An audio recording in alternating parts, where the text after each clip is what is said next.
Hello and welcome to another very exciting episode of GlamCare Academy.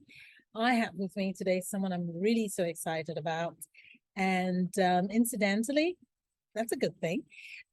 She launches her website today, 7/22/22, and I'm so stoked to speak to her about what she's been up to. A very well-traveled business personality. Um, and she just radiates confidence, serenity, peace, and va va voom. I say that because just seeing her, I'm sure you're going to get that sense also from her. I love it when a woman is confident. I love it when a woman feels empowered and she's not shy about empowering other women. Again, I can't wait to bring her on. So let's not waste time. Let's just bring her on so we can talk to her, hear where she's coming from and where she's going.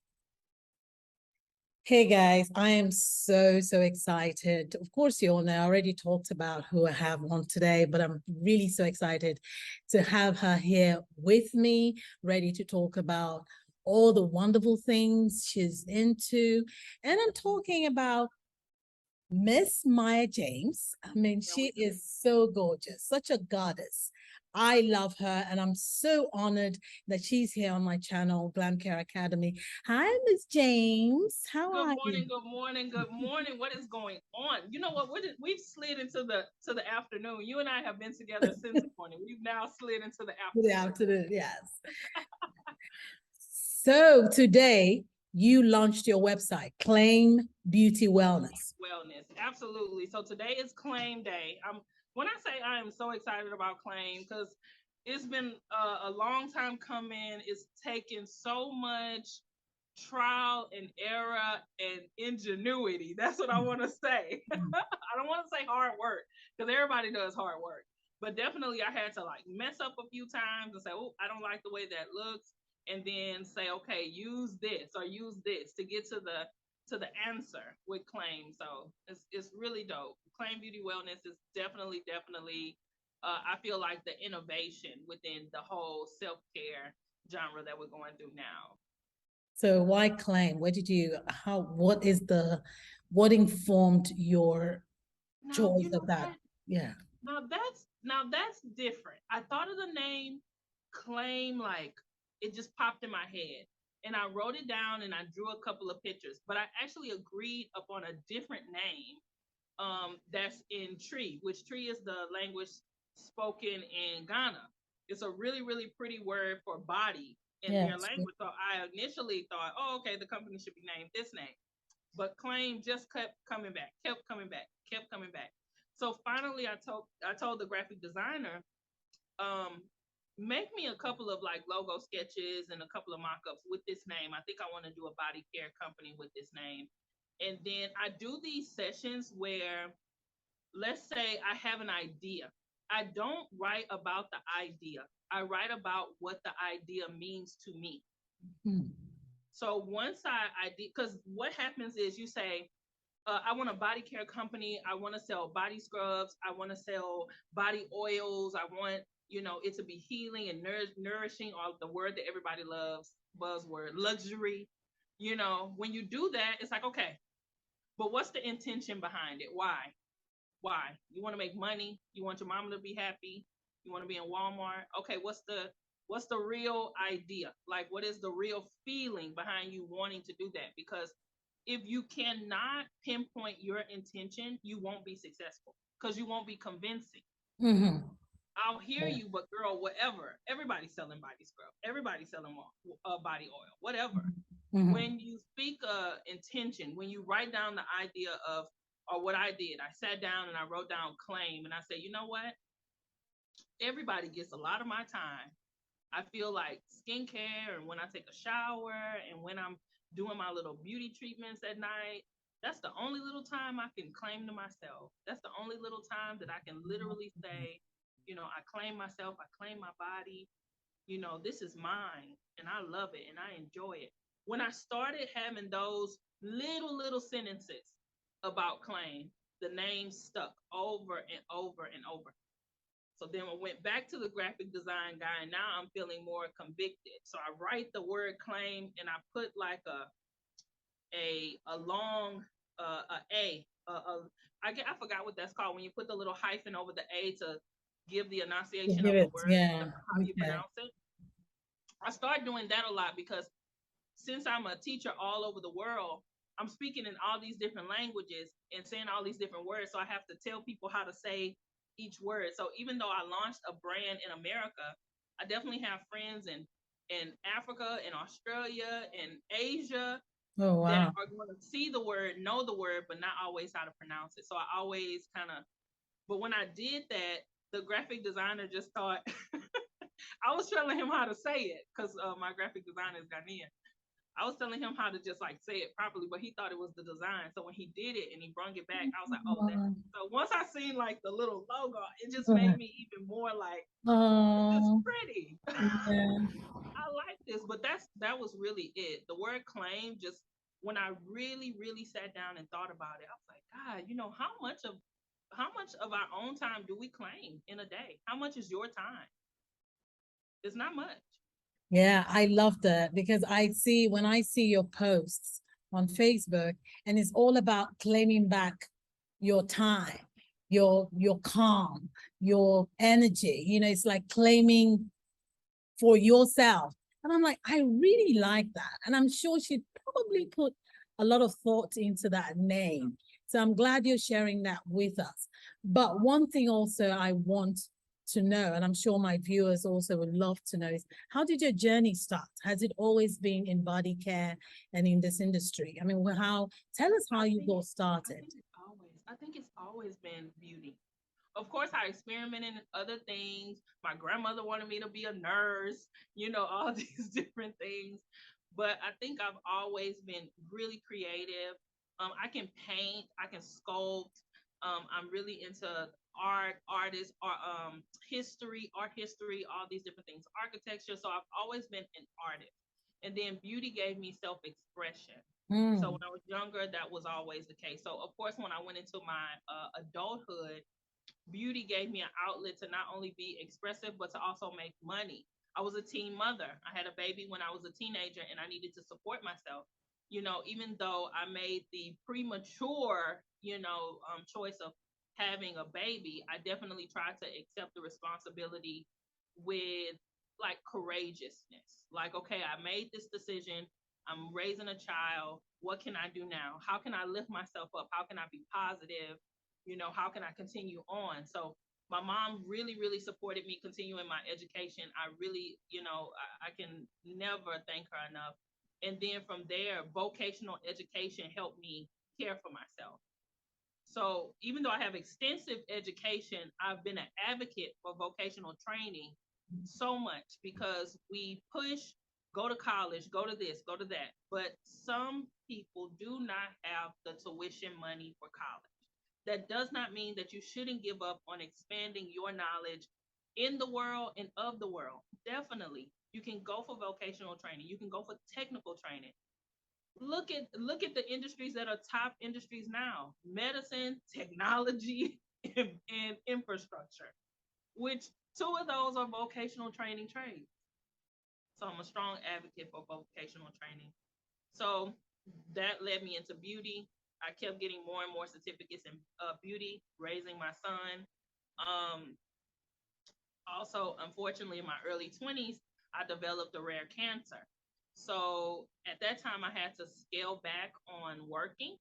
And that's what allowed me to kind of shift from offering beauty services to teaching because I wasn't able to fully be in the salon or I wasn't able for a portion of time to be around clients when I was going through treatment and just a number of things. But again, I didn't want to give up. I didn't want to just close myself in. I still felt like I had a lot of positivity to give. So I went into teaching. And that was like really, really the elbow in the pipe. mm, The right. teaching aspect because teaching made me convert all of my knowledge because what we do with knowledge is we take it in and we use it, but when you start to take in knowledge, use it, and then convert it, meaning like you share it with somebody Right. else, it magnifies. It Yes. goes from this to this. Right. And you even have to take in more knowledge, so the teaching aspect is really what blew me up, and it also allowed me to expand globally. That's interesting. I mean, thank you for sharing that. Again, if you're just tuning in, I'm so used to doing live. But I'm talking with the owner and CEO of Claim Beauty Wellness. And actually today being the 22nd of July, she launched her website, which is claimbeautywellness.com. Yes. Yes. So please go ahead and I'm definitely going to put all the details. Yeah, so that's it. I launched my first school in Houston, and I was really popular. That's what people have to understand. It wasn't necessarily crazy marketing. We were doing like some guerrilla marketing at the time. Social media was definitely in place, but it was new. Facebook was new in the interaction because Facebook only interacted with college students. So once it expanded to where your mom and your uncles could get on Facebook, then it was totally different. So this is around like 2010, 2011. So I opened up my school in 2012. What was your school called? Modern Makeup Society. Makeup So Society. that's where Modern Mya comes from, because Okay. the school was so popular. I cannot tell you any other thing other than it was modern. It was a cool idea. I always had really, really cool offices. So everybody would want to come and chill, like just, and I'll be like, come through, Yeah, I and I know. would be teaching beauty classes. And Okay. the thing about beauty is it touches everybody, man, woman, child, it touches everybody. So people would just come hang out. So people were constantly in the city talking about, oh, it's this girl, it's this young girl. She has this beauty school. It's crazy. You should go. So then people would come and I would let them in and I would just be in there teaching class. So that led someone in London to meet me because their friend bought them to the class while they were in Houston. He hit a windfall in London and opened a chain of beauty, kind of like beauty shops and service centers type of thing. So he wanted me to train his workers, and I was like, okay. But then I was thinking in my mind, if I'm going over there to train his workers, I'm gonna have little workshops or something. I'm gonna figure this out. I'm not gonna break the law Right. because you don't want to Right. break the law. I don't Yeah. want to break work permit laws, but Yes. I definitely want to find my own little way. So we found a way to where I could have a permit to teach for him and teach a little bit for myself and obey the law. Don't break the law, y'all. Don't go to these foreign countries breaking laws, No, please. you don't want to do that. But then the creative ways, you just need to be smart. Go ahead. And honest. When I told the guy that I said, hey, I'm here training for you as a consultant, but I would really love to have little workshops. He was like, Yeah. oh, it's just an adjustment to your permit. I was honest. So I started that opportunity, and then the person that I partnered with in Ghana, she attended my classes here in Houston because I knew her friend. We had a mutual friend, and so after she finished class, she was like, "Hey, do you think you want to do something like this in Ghana?" And I'm like, "Girl, yeah." And I had taught in other places and definitely worked with other nationalities, within Africa and within Africans in the diaspora. But the continent, Africa, the continent was really, really hard to like break into within business. So, each attempt, each time I worked with someone different from a different country or worked within a different country in Africa, I learned a little bit more, learned a little bit more. So by the time Ghana came along as that opportunity, I was totally ready. Like I could totally do it. So sometimes that's that. I wanted to explain that like that because sometimes you want something. I literally wrote, on my calendar when I first opened my school, I'm gonna be teaching internationally by May 11th. You Girl, May 11th. manifested it. You manifested it. You spoke it into Yeah. the world. Yeah. And definitely May 11th came and passed and I wasn't teaching, but I eventually did, and Yes. I prepared myself. So that's Something, my backstory. yeah. Something I don't want to forget this, but something you brought up, and I thought maybe I should ask you um why it was difficult for you to break into the African market. You said it was. Well, why is that? Why do you think that is? I Okay, we're gonna give the heart explanation, and we're Mm-hmm. going to give the business explanation Okay. because um, business definitely has its own ethics. And then you, as a person, have to form your own business ethic. You have to say, I'm willing to do this and I'm willing to do that. That's how it works. So, Africa was hard to break into ethically for me because I had my own ideas of how I wanted to work on the continent. It is not unknown that a lot of people see the opportunity within the continent, they take advantage of the opportunity within the continent, and the people do not benefit.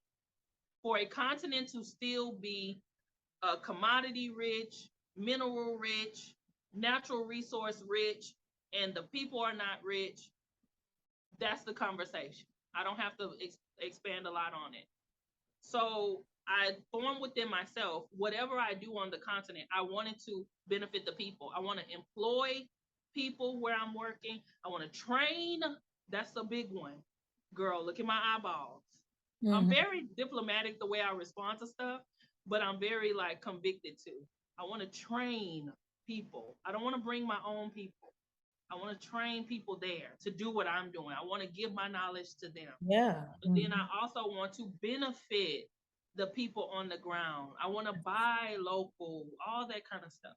So a lot of entities that either I contracted with or were working with on different plans, we were bringing our own teams. We were Mm-hmm. bringing our whole team. We didn't work with a single local. We, I can't, I will not say the country. One country I went to, I didn't even see locals. The way that our housing was set up, the way that we ate, we probably seen locals at the restaurant as servers. But as far as like our in and out, our getting around, it was just a community of expats Yes. training. Yeah. So I didn't want that. I said if I Yeah. was expanding into my own business space on the continent, I want to do it like this. Yeah. Now, being that you want to do it like that and it being done, not easy. That's hard to do. Okay. That's hard to do. So ethically it was hard. And then the business reason why it's actually hard to break in is infrastructure. A Mm. lot of countries are extremely inviting of expats and foreign entrepreneurs to bring in, collaborate, work together. But the path to doing it is like and and You're right. You're right. if you're already busy, that's the part. People will say something like, it's too hard, I don't want to do it. Girl, please, the entire world, every single country in the world is doing business in Africa. So it's not that it's not important and you're not too busy.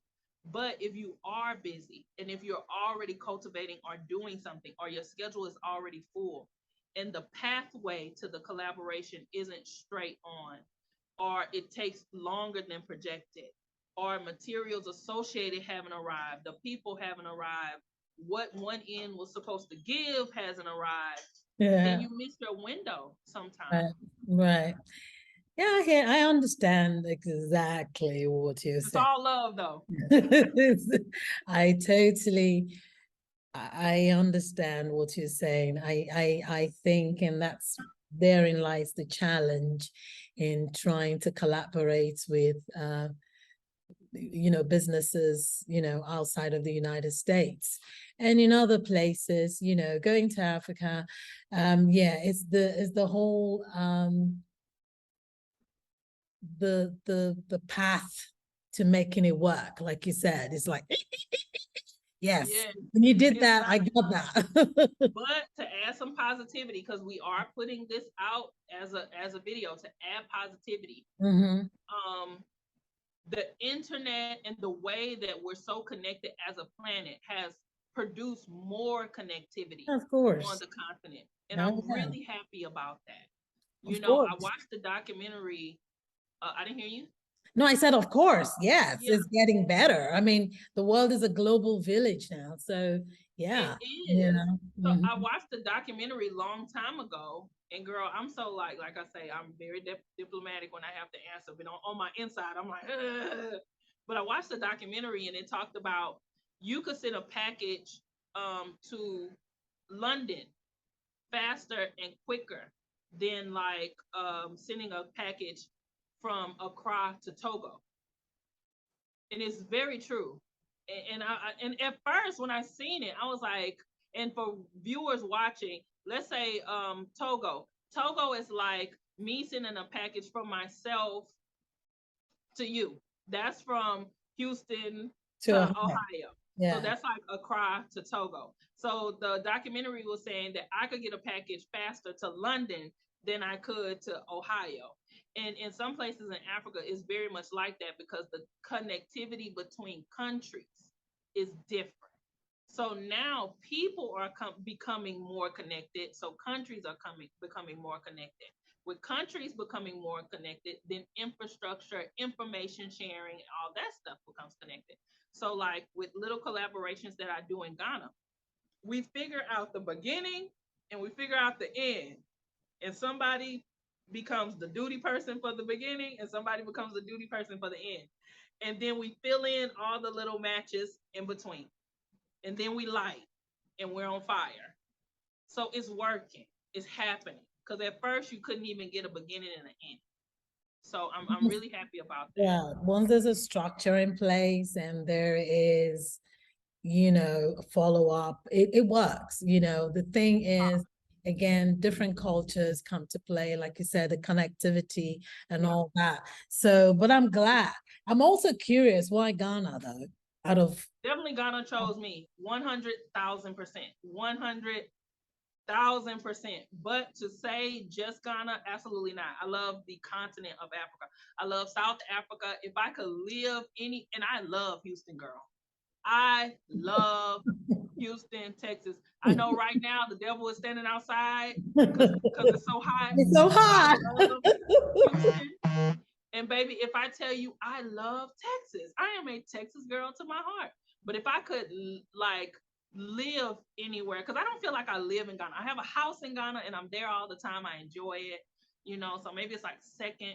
But baby, when I tell you, when I'm in Cape Town, South Africa, This is a beautiful place, isn't it? It's so it's not real. gorgeous. It's just It's so beautiful. gorgeous. It is Yeah. so picturesque. Yes, it is. I love Cape Town. I love Rwanda. I love Egypt. It has this little funky little earthy little style. Senegal is um, Islam, Christianity, and French mixed all together. So it's like the clothing, the art. Can you imagine? Hmm. The food. Break up on food. Get out of here. Give it to me. The men, girl. Well, yeah, the Senegalese men are known for their tall, dark, and handsome. So, yeah, I know that. Give it You to are me. so well traveled. You are so well traveled. I think that's one of the things that I find very attractive. Very fascinating. To that from your end. It is. Okay, I Okay. declined it. Okay, I got Okay. So, yeah, I love to talk to people who have mixed with other cultures, their travels. The difference is so glaring when you talk to people who've had some kind of enlightenment outside of their yeah. the pond they play in. So I really like that. Having said that, as a woman who's so well traveled, I want you to um contrast and compare. How do you find, how do you find women in business? Do you think there's a difference in the way women are treated here with business and outside of here? I mean, have you had any kind of feedback? Let's Absolutely. talk about And that. it has to do it is different and it has to do with culture. It has to do with legal right. And then it also has to do with how women themselves feel about their own culture within business. So to compare just two, that I'm active in every single day, Ghana and Houston. Of course, within Ghana, I'm going to deal with a massive amount of misogyny. And it has to do with cultural boundaries and innuendos. It doesn't have to do with the people because sometimes, even with my own staff, my staff, and this isn't a prejudice, it's just how it happened. My staff on both sides are all male. Even though I'm a beauty company, the majority of the people that work for me are men. Mhm. And it just fell that, I know it's different. It just fell that way. But I really like it because it brings them into a space where normally is, I wouldn't do that. I don't want to touch that. Oh no, that's girly. That's never a conversation that's had in our offices. Even in Africa, that's girly. It never comes up. When we're in development, they're just as excited as I am. And that's how body care, and body expression should be. We wouldn't have misogyny if a man looked at my body as a body and not as a tool for attraction, a tool for making a baby, a tool for making me something to eat. If he just understood that my body was his body. So it's a culture. That's something I learned from Steve Jobs within Apple. Apple isn't a company, it's a culture, it's a vibe. When you have an Apple phone, you're that person. So he makes a It's vibe. a community, is a culture, is a force. Yeah. So when you go to all these different places, the culture changes. And the thing about it is, you as a person, every single day, you carry your own culture. Yes, you know what your mom taught you. Yes, you know what black people do down in Houston, Texas, but you also have your own culture. You also have the things that you've learned, the things that are your personal decrees, and you teach people your culture. So Mya James has a culture. I have a vibe. Like I can sit and I'm quiet and you get it. I have a culture. So in Ghana, yes, Ghanaian culture is different and I deal with misogyny. Absolutely, I deal with inappropriate comments at meetings. Absolutely, there's no Me Too in Ghana, but there is a very, very strong sense of quality of idea. The creatives in Ghana are truly innovative. Truly. They're doing past what we're doing with less than what we have. There's such a spirit of like can do. So each side has their pluses and minuses because here in the United States we have more rights, we have more leeway, and we actually have more funding and ability, especially as minority business owners. Right now, if you own 51% of your business, Walmart is like, if you're a black woman, Walmart is like, come through. We need to put your stuff on the shelves because even if we put in 1,000 of you, there's still 10,000 more vendors that don't look like you. True, So true. here in the States, that's what I'm stacked up against. That even though I mentioned misogyny or those different things in Ghana, I returned to the United States and I am a minority. I don't care how good I am. It's always going to be 1,000 more companies in front of me just based on the skin color of the person in charge. That's very different. And sometimes that's very hard to handle mentally. But like I said, you build your own culture within yourself. You that's where you come and you have that positivity. You have that can do attitude. You change the culture and the beliefs around you by teaching people. So that's how it is. Yeah, I'm glad you mentioned that. And that's the reason why I asked that, because when you're outside of the United States, it's a different type of ambience, if you will. It's a different type of culture, different type of community. So you face a different type of challenge, So I'm glad you did that, because again, that's what comes with when you travel outside of your own comfort zone. You begin to for want of a better word, appreciate also some of the things you take for granted here. Like you said, is a totally different terrain when it doesn't even matter if it's Ghana. It doesn't have to be Ghana. It could be in India. Okay. So my thing is, I was talking to a friend of mine who, also in the industry, and she's also well traveled. I'm going to have her also interview her here.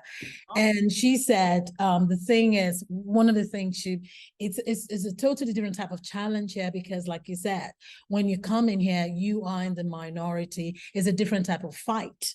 You fight here to be noticed, to be heard, and as opposed to when you're outside of here.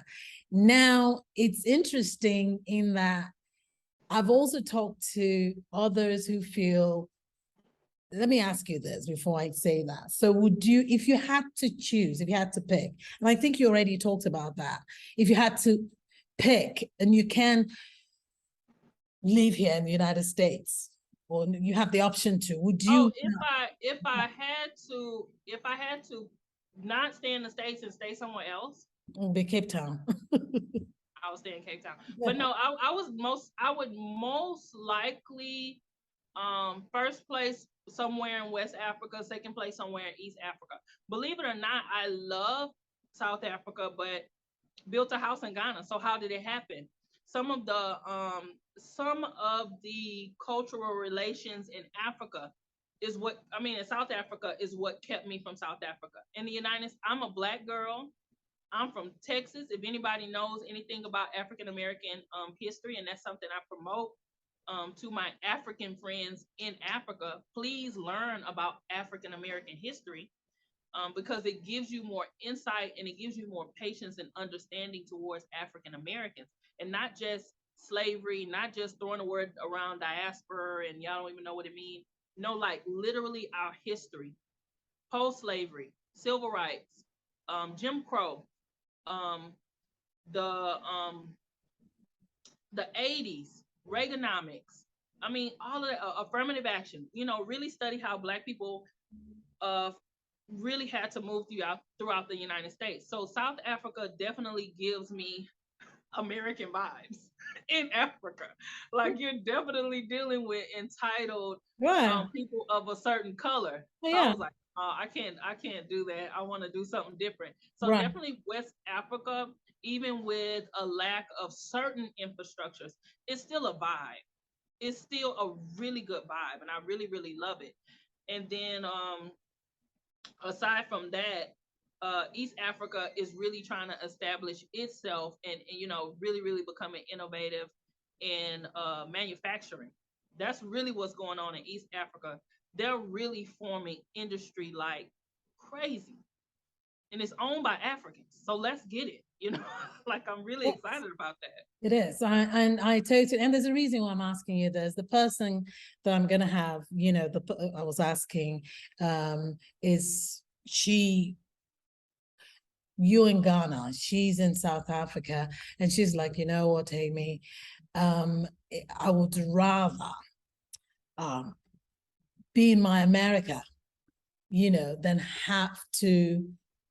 It's interesting the way she put it, but this is what I like when I talk to people, that are enlightened like you. And there is that dichotomy, there is that divide between Africans and African Americans. And there are a lot of people who prey on that divide. Do you see what I'm saying? I don't know if you believe that or not, but the truth of the matter is, I think both sides don't know enough of the other side. Correct. This kept this divide growing. But eventually, when you actually reach out to each other and you learn, you find that, oh my goodness, we're so much alike, not just in color, but there's just been so much done to and about and what have you. And I don't want to make this all about that, but it's interesting you said that. So that's wonderful. I'm glad you brought that up. It's two things. This is two things that anybody could take that will benefit them in the process of even vacationing in Africa. One thing that was just a divine gift, but baby, it was not a gift when I was initially going through it. When I first went to Ghana, I had never been to Ghana. And I went to Ghana to work. So I never vacationed or anything. Like I remember watching videos and pulling up documentaries, just trying to learn as much as I could possibly just find. That was number one. One of the biggest issues that happens with almost every African country. There's not enough accurate information about the structure, not even infrastructure, just the structure of. It's not enough storytellers from the place. I don't want to hear about this person of this particular skin tone and what they experience. I want to hear from a Ghanaian, like, what's the post up? Where do I go? Where's the food? What's popping? What's the latest? It's not enough storytellers. But to get back to the point, when I went to Ghana, it was to work. I didn't have any time to romanticize. African American people romanticize Africa. It's the motherland. When we get there, it's gonna be all golden, and everybody gonna be singing and doing dances, and maybe somebody gonna be beating a little drum, and it's gonna be so refreshing. And I'm gonna tell you my little guilty thing, girl. I said that when I got to Ghana, because this is just my baby piece of romanticism. I said I'm gonna meet somebody that looks just like me, and I'm not even gonna know her, but watch I found my twin in Ghana. That's just how much of a connection we want to the continent. Not understanding that Africa has always been inside of you. Africa has been inside of you while you've been in America. Your collard greens, how we cook corn, how we roast chicken, they doing all of that in Africa. So when you go, they doing the same thing you're doing. You literally have had that space, that continent, that love, and that connection your entire life. It's even some words you're gonna hear, and you're gonna automatically know what those words mean.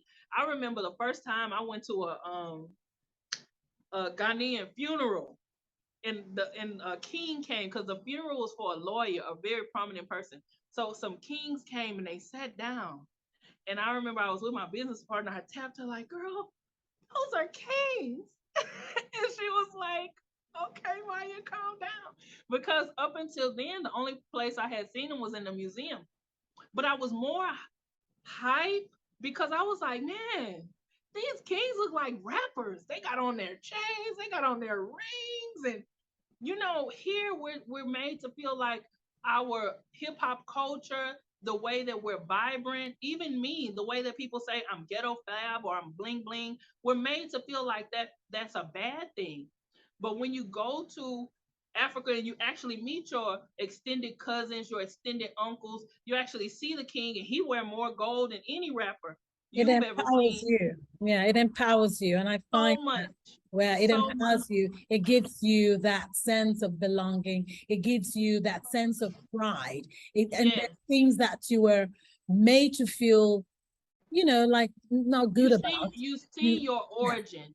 So yeah. rather than romanticizing black people, come on now, just chill. You don't have to romanticize.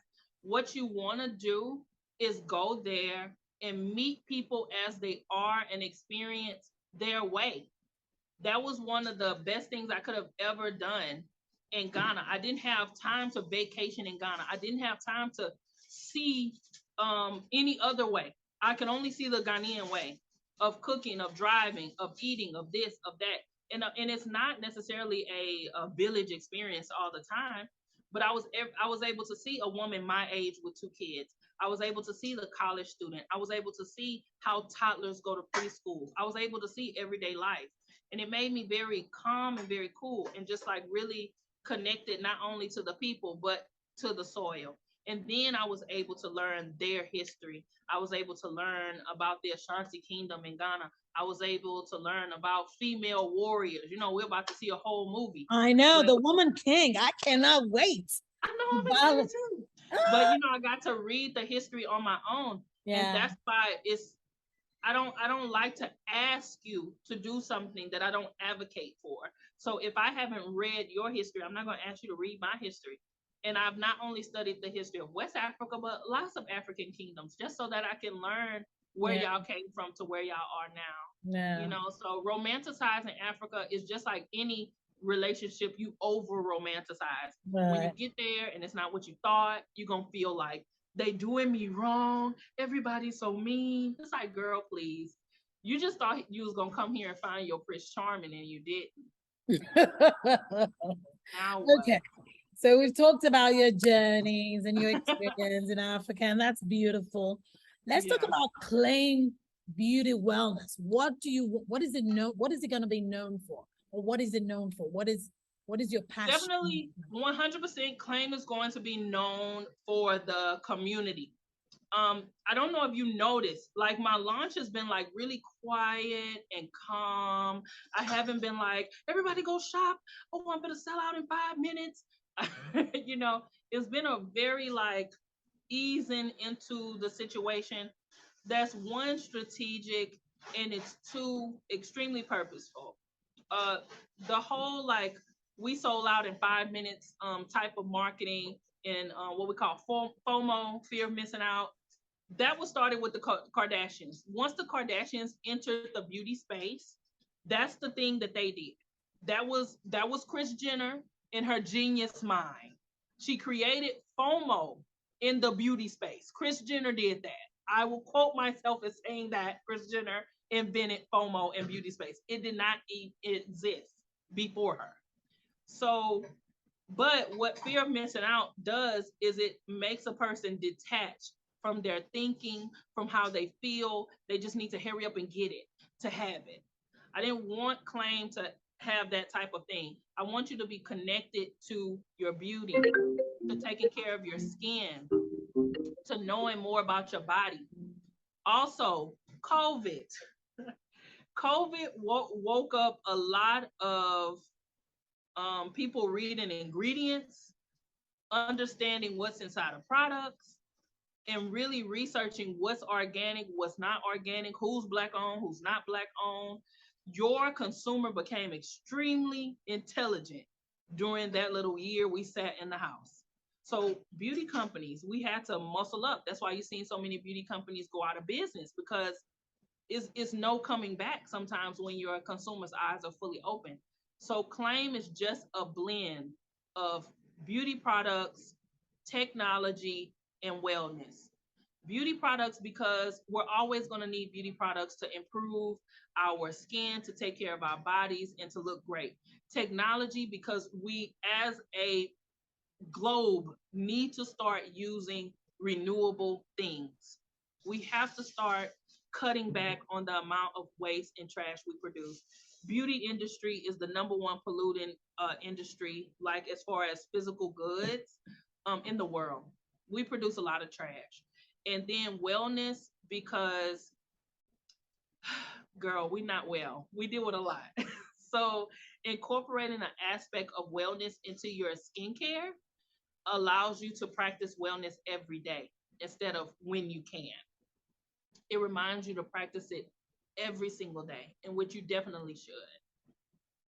I love that. I love that. And I think before we started recording, I do remember one of the things that attracted me to you, because I don't know, you slid into my feeds on Facebook. And of course, aside from you looking so gorgeous and so, I have to ask you that your look with the blonde and, is that like your brand? Is that you branding You yourself? know what? This whole blonde hair thing, definitely Mya James is a persona. Mhm. Definitely people like know this face and this hair like from a distance. Right. And regardless to like if I want it or not, it seems like I have to keep it. It's But definitely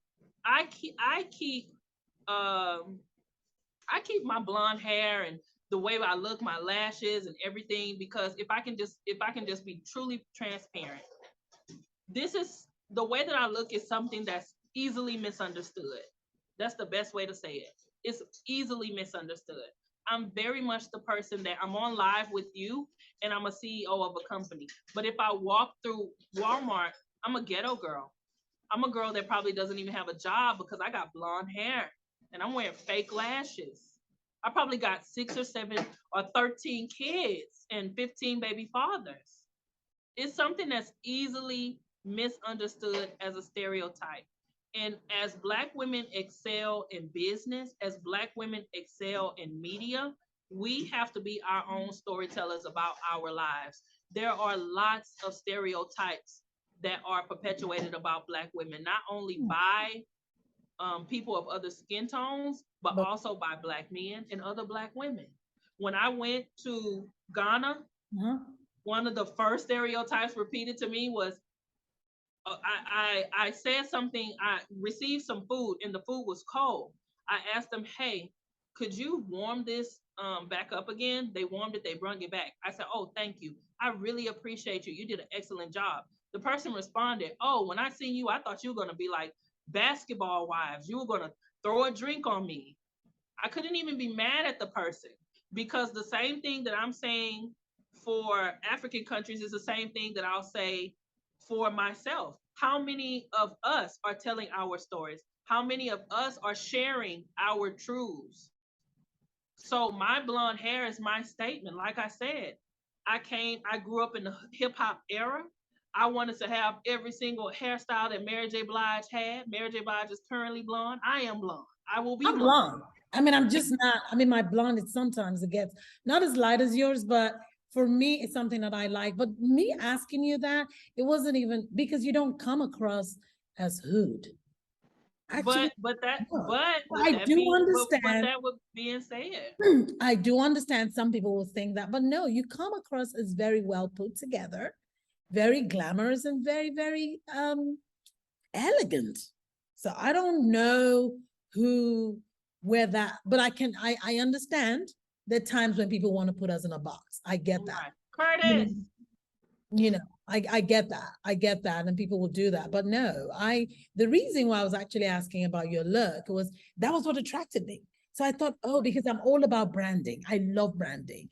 And for me, I wear my t-shirt and I need to do my hair, but I'd go blonde. So when you see me, and before I went into the, not to cut. I really hate to do this. My phone is going off so bad. oh, The okay, battery we're is going. almost done anyway. Help me with the charger. The charging thing is there. I guess because it's launch day, like it's killed my battery. Like my notifications are like. We're gonna, Yeah, but finish your thought. well, my thing is I'm all about branding. So when I saw you, I'm like, ooh, that's somebody else branding. I love that. That's what attracted me because when I see your post, it's like there's a light radiating from you. You have, and I mentioned this to you, you have this very serene look, like you're so peace and light and glow coming from you. And I'm like, I would love to meet this person. She appears to me like she's got her stuff together and she's embracing her beauty, because you radiate. And I mentioned that to you.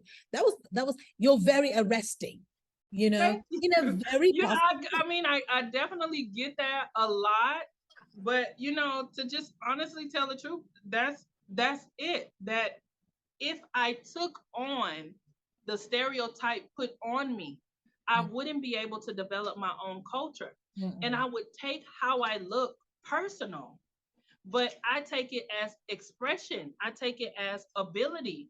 And yeah, I'm blonde and I'm fabulous, but if I want to change from being blonde, I'm still extremely fabulous. Well, of course you are. They were talking You about know, we're but I talking have to be honest, Black women everywhere, kind of like have to live within that space. They honestly have to just be that thing, and it's not, and I've experienced that with being in Ghana. I've experienced that with being in London, all these different things where a woman will say, I can't wear that hair color. Yes, it is. Thank you. I can't do this or I can't do that. But why? Why? again, everyone runs their journey. It could just be if you're in the beauty industry, if you're into entertainment or into the creative, and a lot of creative people, as you are given to flair. We express ourselves. So maybe other people might not be able to. I mean, not everyone can carry this look. Not everyone is creative, whether black or white. But when they say that to me, they're not communicating, they're not creative. What they're communicating is, I'm not confident. Because this blonde, believe it or not, this blonde hair isn't just like hair. It's my version of creativity. And that's what I tell a person when they say, like, oh, I couldn't wear blonde hair. And I'm like, oh, probably because you work at a bank. I totally get that. It's bank culture. But you can have your version of flair. Never be afraid to have your version of flair. Never be afraid to have your version of, caring for yourself or self-expression. Or, girl, get you a blonde wig and wear it on a weekend and, act like a whole nother person. Sometimes people have to get to that place where they're not. I mean, we'll have different levels of confidence, and just excuse me, to touch on the comment again. We're going back to Ghana. When she talked about, oh, I thought you were like the basketball wife. That comment could have come from Ohio. It doesn't have to be that. It was, do you see what I'm saying? We are in a culture of reality TV now, and this is what people are projecting on their screens. So what I'm saying is that comment could have come from anywhere. The reason why it couldn't have come from anywhere is because the restaurant I was in Ghana was a very high end restaurant. I'm a very high end looking person. I'm speaking very eloquently. I asked you, then I apologized. I mean, and then I said thank you. And I'm saying it because one of the reasons why we can't get past stereotypes, or one of the reasons why stereotypes fit or work into our structure so easily, is because we dismiss the anomaly. We dismiss knowing Miss Maya.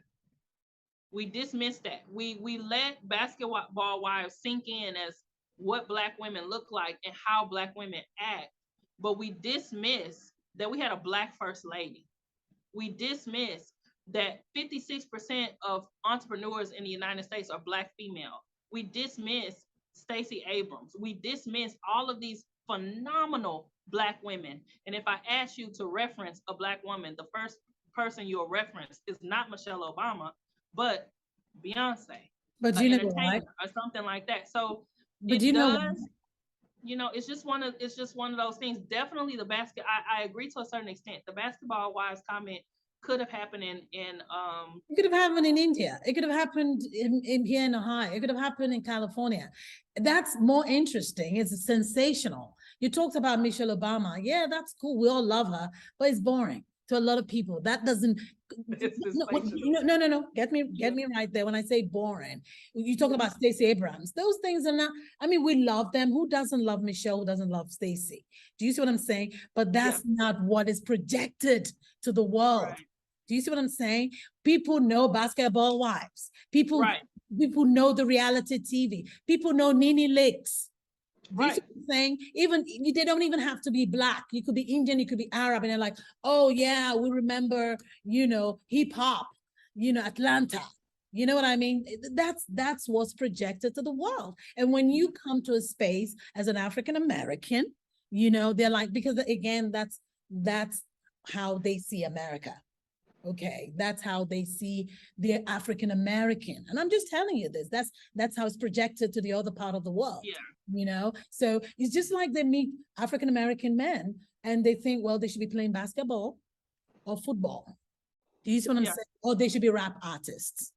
So when you now see a banker, you see someone who's an investment banker, you see a doctor from, that's African American, they're wondering, how come you're not like, I mean, America is all about, Yeah. you see what I'm saying? That's just how it's projected, and you were talking about when you watch documentaries about Africa, it's a totally different thing when you go there, because Yeah. again, what I hear from people is that, oh, I didn't expect to see these infrastructures. I didn't expect to see that there's a club, music club, or you have this cars, or that you own your own properties and stuff like that. Because again, they're looking at things that have been packaged by a different people that is, for whatever reason, again, it limits what you know. You know what I Right. mean? So But also, but definitely 100%, because the reference back, like my hair or the way that I look according to branding. Anything, the thing that I will tell like any business person, especially if you interact within the beauty space, yes, your appearance matters 100%. And yes, you should commit to a very, I feel like, approachable and memorable look. Don't tell me that you're selling beauty items and it doesn't look like you love yourself, that type of thing. But also be able to commit to whatever kind of personality you're going to put into your look as well. Because, like, that was I guess, the divide, with me having blonde hair and being able to present it and wear it well and flaunt it and, like, be that girl. Absolutely. It's a part of my brand. It's a part of It's my lovely. I loved confidence it. and awareness. That was what attracted me. I saw it because again, Yeah. like I told you, I go blonde. I just need to have work because I've been so busy. But I love that. I love it when people are different. Also because I'm a very creative person. You know, Yeah. I'm all about express. I don't care if your hair is green. I'm just like, oh, I love that. This person is But so you know, different. definitely as a person, you can't take it. I brought up the basketball wives comment because you can't take it personal when Yeah. somebody comments. Normally, I have long nails on too, like all the Instagram trendy stuff you see. That's what I'm doing. I, So someone made a comment to me like, "Oh, you're doing this body care company." It was actually someone within my company. "Oh, Miss Maya, you have to take your nails off. We can't do all the photo shoots with all your different nails." I said, "You know what? I'll oblige you for this moment because we do have to let some of the attention be on the products, but my nails are coming back." So no, as a person, as a personality, definitely don't take yourself too personal. Be expressive, be fun, because your tribe will find you 100,000%. yeah, Like how you found me. I'm so thankful that anything I did drawed you to me. it did. So I was that's what true branding who does. is this? I love Vava Voom. I do. And then in that Vava Voom, you radiate. There was a serenity. There was something peaceful. And I'm like, I Yeah. like her. I like her.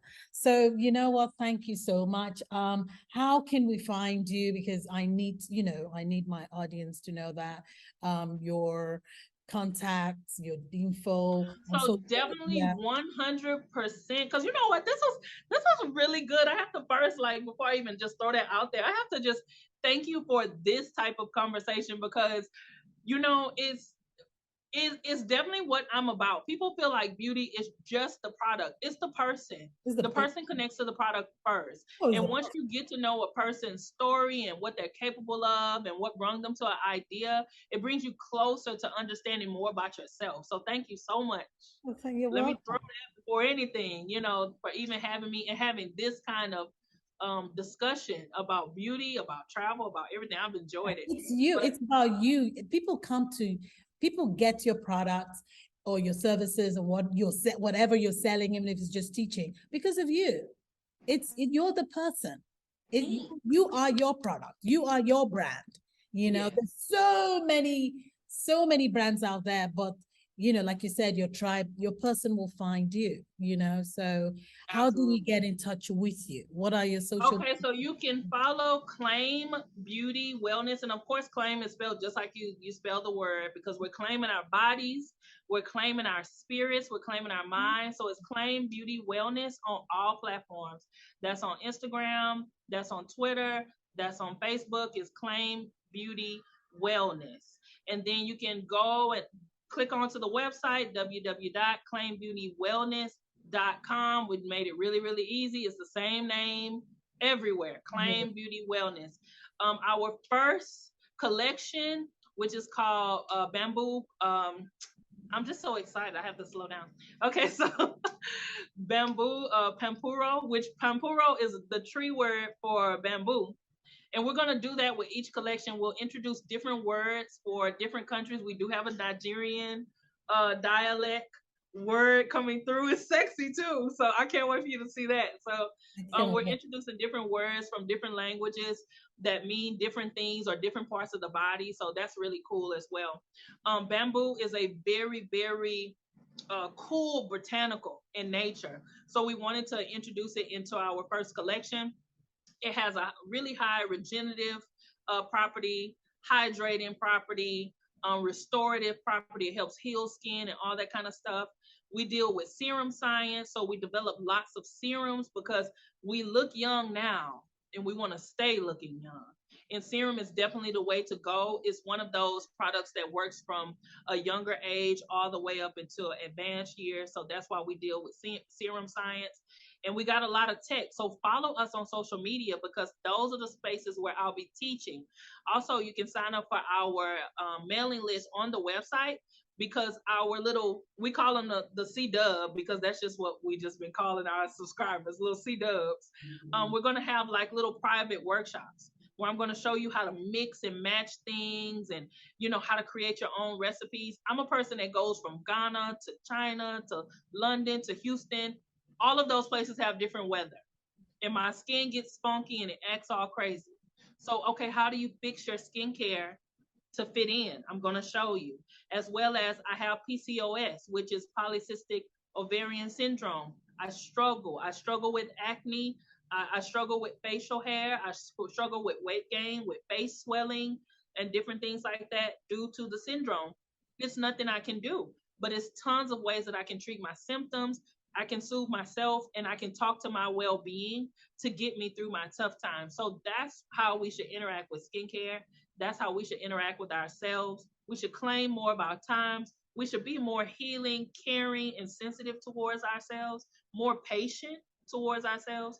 And that's what Claim is just really proclaiming as a company. So definitely chime into the website, keep checking back. We're going to add new items in every month. It's going to be dope. We're going to have a good time. I love that. Oh my God, there's just so many things that I love the renewal thing, all about. And now the bamboo. I know bamboo is used for building, but you're saying that it has so many other things that is offering. So many. One of the first things I learned about bamboo, I learned in Ghana, and that's what sent me into the back research of it. We were in this like forest part, and it was this bamboo that was like yellow and green, and it was like striped. So it was yellow, and then it had green stripes. It was so bright. I thought they painted it. I thought somebody out here in the forest painted the doggone bamboo, but it was a species of bamboo, and it was so dope. And then the guy goes over to the thing, and he chops the bottom, and water comes out like a water spout. right. And I'm like, "Is water in here?" Wow. So then that's where the whole inspiration for learning about actual bamboo water, how it gets inside of the bamboo, what happens to it while it's inside of the bamboo is truly remarkable. And then how bamboo actually returns water to the earth. I'm like, what is going on? This is a super plant. Yeah. So it's really, really cool. It's so much information. So I'm going to share a lot of that over our social media, and then how we're able to actually harvest the energy from that bamboo water, put it into our serums, and how it's going to actually help you. So we have a face serum and an eye serum. I'm way too excited about it. I am so excited. I cannot wait. Again, I'm going to put all those, information down in the links below so people can find you. But I am totally, absolutely grateful and stoked that, you're here on this episode. Just before you go, what's an inspirational word or advice for people coming in, especially women coming into business? What's your advice? I really feel like how old am I? I'm 39. Um Definitely as I progress, because I've been in the beauty industry since I was 20. And so I've had a lot of time to reflect and be in very, very intimate spaces with people, because beauty is intimate. And I've started to realize that you have to maintain a very close relationship with yourself. I have to tell every business person, I have to tell every person considering living anything, you have to maintain a very close relationship with yourself. And it's a lot of things that are going to try and get between you and who you are, you and your inner thoughts, you and how you actually feel. It's a lot of things that get in between. Maybe it's your kids, the sacrifices you have to make with your kids. Maybe it's your husband, you're maintaining a relationship. Maybe it's your job, you're scaling to be higher at your job. Maybe it's traveling, your extreme desire to see the world. A lot of things can come between you and yourself. But y'all have to be like this. You have to talk and understand yourself in such a supreme way that you cannot be convinced, you cannot be swayed. You know everything about you, because everybody, especially everybody in our cell phones, is trying to tell you about you. Yeah. You won't be successful. And I mean, I have to say that with conviction. You won't be successful until you understand how to make you work, until you can self-motivate yourself, until you can communicate so good from yourself. When a person reads your text message, they read it in your voice. You have to have a close relationship with yourself. Okay. You have to. You have to claim yourself, people. You heard that. That's it. That's it. That's my hashtag. Yeah, you got to claim yourself. Thank you so much, Mya. You're welcome. It's been lovely just talking to you. I learned so much, and I'm sure you'll be back again. And congratulations on your website you launched today, 7/22/22. You'll have to check that out. It's really beautiful. There's so many things she has to offer, and she's been in the business long enough, to impact knowledge. And I love that. I love the fact that you love to teach. You love to impact knowledge. I love it. It's a beautiful, beautiful thing to do when you pay it forward, because it comes back. I believe so much in that. So that's what we have to do. We have to get the products out to you, and we have to come on one time and just go through it so that you really just like learn, because it's not just products. I want people to actually learn about this whole self-care serum and how we age and how our bodies, get to a point of functioning or looking a certain way. And then how to get the improvement in the things that we actually want to see, because it's not about aging. Your skin is actually breaking down. So you're working against not your age, because your age is going to do what it's going to do. You're working against your skin breaking down and not working. So that's the thing. I don't even talk about anti-aging. I talk about restoration. I want every single person to understand that. So we have to do one where we just come on and we're just in our little girl, that's me, put my little headband on. I'm so for that. I am, because there's so much people don't know, and you have it. So again, my thing is to, just like you, get the information out there, get the knowledge out there, because a lot of times people really don't know what to do. They don't. They don't. So we all need direction. But thank you. Because what guru is talking about skin restoration? What Black or brown person do you see talking about anti-aging? That right there. That right there. Girl, because every time I bring it up, somebody says Black people don't age, Black don't crack. I'm like, baby, you look cracked right now. You look smashed to smithereens. So let's talk about it. Let's talk about it. I don't want to hear Black don't crack. You don't say that. Look, I don't want to hear Black don't crack. Because I'm quick to tell somebody, I'm not going to age like my mom, by God's grace. My great-grandmother is still alive. She looks amazing. My grandmother just passed, but before she passed, she looked amazing. My mom looks amazing for her age. I might age like them. I might not, because I didn't come up how they came with natural foods and listen. So my Black just might crack. And I need to be able to fix it. Nice tagline. Blacks just might crack. Okay. My Black just might crack. I need to be able to fix it. Yeah, that's good. Yeah, we're definitely gonna have you back when you have. So you don't have a brick and mortar shop. It's just online. Right? Yeah, so we're not going to do brick and mortar. We do have projections. We because of our business plan and business model, we've already pitched 2 brick and mortar stores.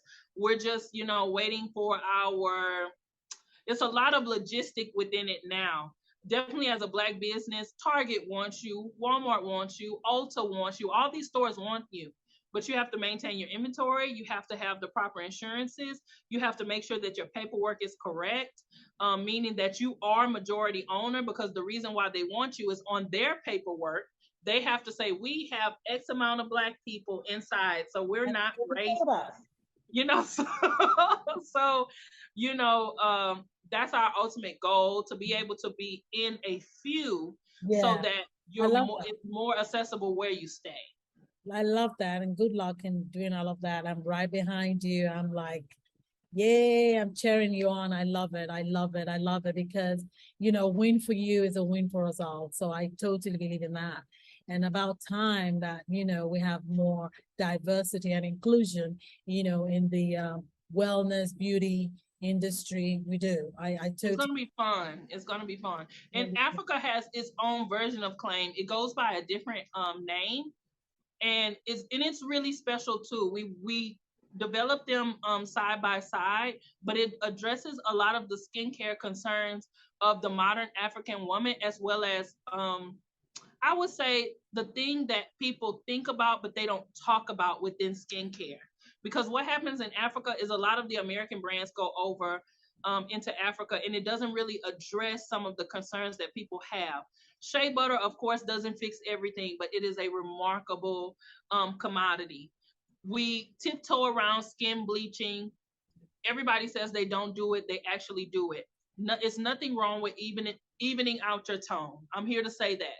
But I want people to be able to safely understand how to do that. How to I do. want it to be an African sunscreen for the African sun. Stop having me bring my American sunscreen to Ghana and it don't work. Because Ghana sun a little bit built a little different from this. This Texas sun is ignorant.